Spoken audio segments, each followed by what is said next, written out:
Hey Harley riders, thanks for joining DK Custom Products for another video on our channel. My name's Kevin, the K in DK Custom Products, and today we're going to talk about what can be done with an M8 114 to increase the amount of power and just do an overall enhance one's riding experience.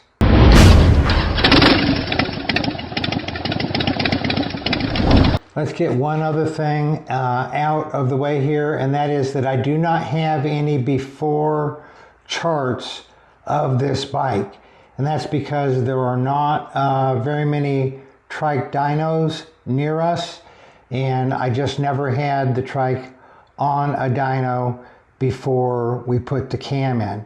However, most trikes, most M8 114 trikes are seeing about 80 horsepower and 100 foot-pounds of torque coming from the factory.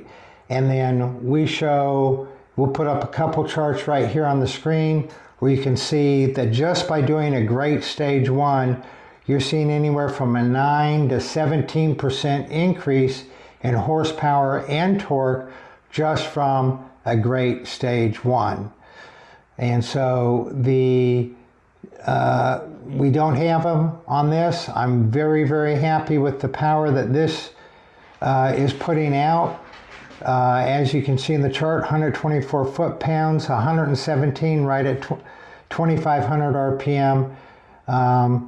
That's something that I'm very, very pleased with. And I wasn't displeased with the amount of power I had before, but like I said, I had to go in anyway, so that's why I did the cam and got even more power out of it. But let's look at what has to be done, what I have done with all of my bikes, including this one, to get a great stage one in place before going ahead and putting a stage two in. And the first thing is a high flow air cleaner. Any of the high flow air cleaners, we'll put a link down below to a selection of hundreds of different high flow air cleaners that are truly high flow. They're not wannabe. They don't have a name on them that says that they're a performance air cleaner, but then they end up being a hot box, or they end up feeding hot, oily, oxygen depleted air back into the intake. They don't have different shapes. Just a really quick note here is that what happens to the air after it passes through the air cleaner filter is just as important as the air cleaner, as the filter element. So you want that air to be flowing properly after it gets through the filter element. So what's inside the air cleaner and how it's shaped has a big effect on it. So high flow air cleaner, an external breather system. Quit feeding that hot, oily, oxygen depleted air back into the engine. It robs you of power. It makes for tune instability because as you build up carbon on the piston tops, it changes the compression ratio, and what used to be a good tune is no longer a good tune. Then the next thing on the list is a tank lift. And why a tank lift? Well, a lot of people do a tank lift because they like the looks of it. Nothing wrong with that. The reason that I do a tank lift is not only because I like the looks of it and the more the chrome is showing, but more importantly, it cools the engine down. And we will put a video in case you're of the camp that thinks that Harley engineers know what they're doing and that Harley would never put out a bike that was not set up properly. Every bike they put out these days is running too hot for their own good. And so we have many videos documenting this, but we'll put up a video right here in the corner and we'll link it down below showing that these bikes come from the factory too hot, and that when they run at the normal temperatures, 275 to 300 degrees, that they come from the factory at, that they are dropping power. They're losing power because Harley saying, hey, this bike is getting too hot. We're going to cut power to it in an effort to cool it down. And so put a tank lift on it for that reason. Put cooling deflector wings on it also. Cooling deflector wings do two things. They can reduce the buffeting to varying degrees depending on the person. That comes up and hits you in the chest and then maybe jiggles your sunglasses or helmet or cap if you don't wear a helmet. But they also redirect that air onto the engine, cooling it down. Then the next thing that I did is I removed the left side thigh protector.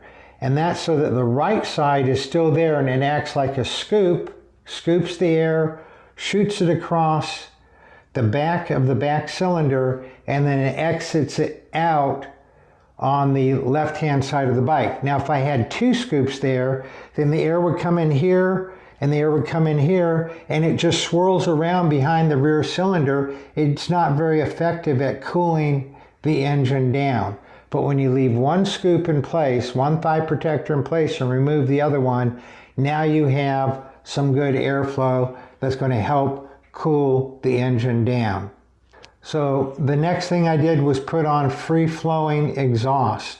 Exhaust that is not clogged up, is not baffled up so much that it's creating additional heat in the engine and of course robbing the bike of power, because the bike's having to expend some of its power just to get the exhaust past those restrictive baffles. If the engine's not having to expend that energy to get the exhaust exhausted, then it has that energy that it can send to the rear tire or tires on a trike.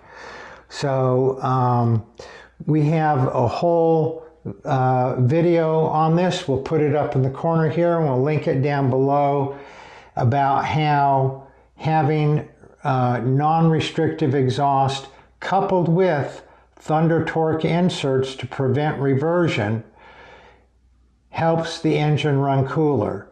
When you have unrestricted exhaust or less restricted exhaust, and then you have thunder torque inserts in there to stop the reversion, you can now get a complete clean intake charge, which helps the engine run cooler.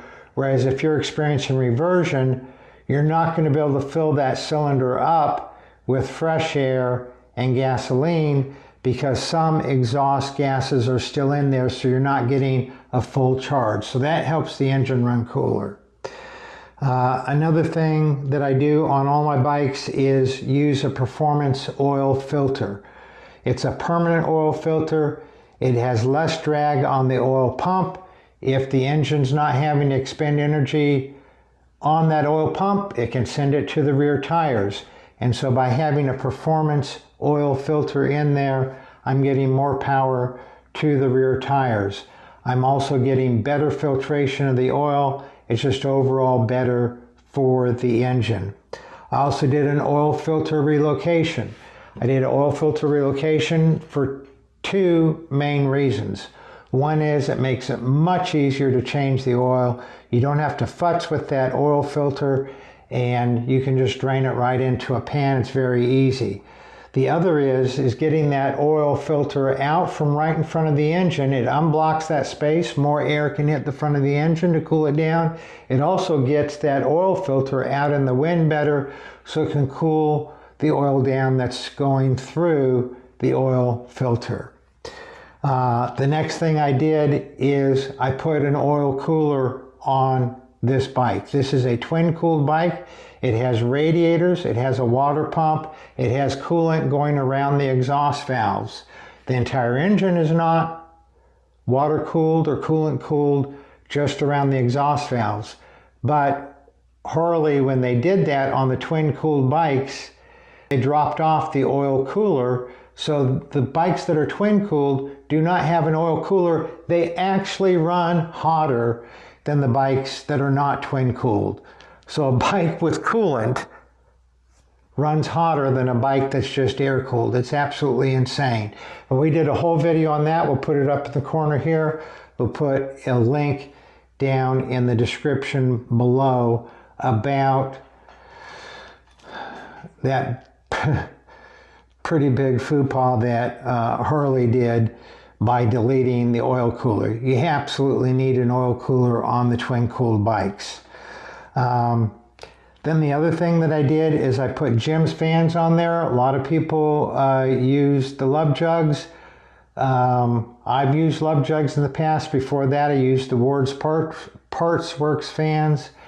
But I like the look of the Jim's fan, and the quality of the Love Jugs has gone down in recent years.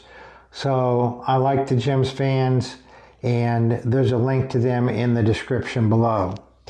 And then the M8s do not need a tune from the factory. You can do if you keep your bike stock, you can keep the stock tune with the M8. It is not too lean. You're not going to suffer any damage. You're not going to have heat damage from the tune. You might have heat damage from some other stuff, but the tune is not going to contribute to it running too hot on the M8s. And that's on a factory M8, and that's on an M8 with a stage 1 upgrade. The minute that you go to a stage 2 or higher, you absolutely must tune the bike. So I had the Power Vision on there when I had just a stage 1, and I had a slightly improved tune in there. While the bikes are fine with the tune that they come from the factory, they will run a little bit better with a aftermarket tune, with a tune from a Power Vision or an FP4. They'll run a little bit better. Will they run better enough to justify the cost? That only you can answer for your bike. I didn't do it for the tune. I did it because I like to monitor the different things that I can see on the Power Vision screen. And since I had it, I did put an improved tune in there. The difference between the factory tune and an improved tune for a stage 1 are very small on an M8. They are there, but most people probably won't feel them. So that's all that I did for my great stage 1. That foundation was in place. And then, like I said, I experienced the beginning of sumping. So I put the Shorty sump plug in, link to that in the description below. I put a fueling oil pump in, link to that in the description below.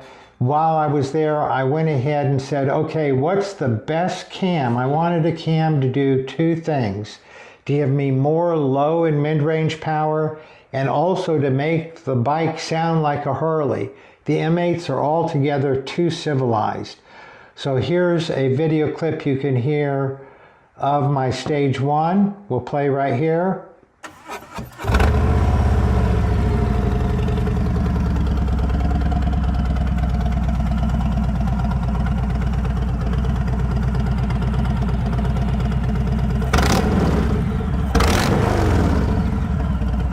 And now here's a video clip of my stage 2 with the cam in.